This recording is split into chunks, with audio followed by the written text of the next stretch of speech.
बड़ी उम्मीद।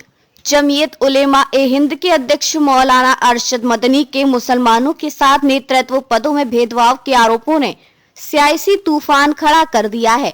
भाजपा, कांग्रेस और अन्य नेताओं में तीखी टकराव शुरू हो गया है। आरोप पर प्रतिक्रिया, पूरी तस्वीर। मदनी का आरोप। मदनी ने एक वीडियो बयान में कहा कि भारत सरकार मुसलमानों को उच्च नेतृत्व पदों पर आने से सक्रिय रूप से रोकती है।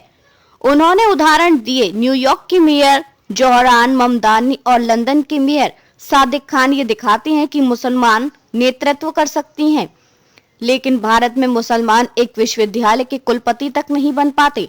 मदनी ने यह भी दावा किया कि अगर कोई मुसलमान वाइस चांसलर भी बन जाए तो उसे आजम खान की तरह जेल में जाना पड़ सकता है। उन्होंने अल फलाह यूनिवर्सिटी और उसके संस्थापक जवाद सिद्दीकी का जिक्र किया।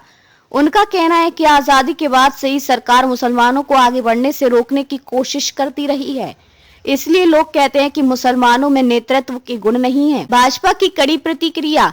भाजपा नेताओं ने मदनी के आरोपों को दुर्भ्रांति फैलाने वाला कहा है। भाजपा नेता मोहसिन रजा ने मदनी और उनके परिवार पर यह आरोप लगाया कि उन्होंने देश के मुसलमानों को लूटा है और अल्पसंख्यकों के नाम पर मदद लेकर उन्हें वास्तविक विकास नहीं दिया। भाजपा के शहनवाज हुसैन ने कहा कि भारतीय मुसलमान भारत के राष्ट्रपति, भारतीय हॉकी टीम का कप्तान, भारत के मुख्य न्यायाधीश तक बन सकते हैं, यह दिखाने के लिए कि संविधान उन्हें पूरी पहुंच देता है।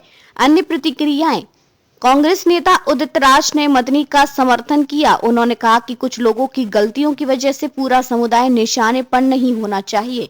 कांग्रेस की संदीप दीक्षित ने भी कहा कि यह प्री प्लान की गई प्रणालीगत अभियान जैसा लगता है, जहां शिक्षित और बुद्धिजीवियों के खिलाफ विशेष धार्मिक समूह को निशाना बनाया जा रहा है। ऑल इंडिया इमाम ऑर्गेनाइजेशन के प्रमुख इमाम उमर अहमद इलियासी ने मदनी की आलोचना की है। उन्होंने कहा कि मदनी का बयान देश का माहौल बिगाड़ने वाला है और मुस्लिम समुदायों के लिए फायदेमंद नहीं है। अल फलाह यूनिवर्सिटी का मुद्दा। मदनी ने अल फलाह यूनिवर्सिटी का खुले तौर पर बचाव किया है, जबकि यह यूनिवर्सिटी लाल किला धमाके की जांच में है और उसके संस्थापक जवाद सिद्दीकी जेल में है।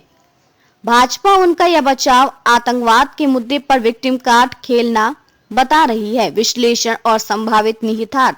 मदनी का बयान मुस्लिम नेतृत्व और प्रतिनिधित्व के लंबे समय से चले आ रहे विमर्श को फिर से जोर दे रहा है। उनका तर्क यह है कि सिर्फ प्रतिमान जैसे मेयर ममदानी या खान दिखाता है कि मुसलमान नेतृत्व कर सकती है, लेकिन भारत में संरचनात्मक रूप से उन्हें उच्च पदों से रोका जाता है।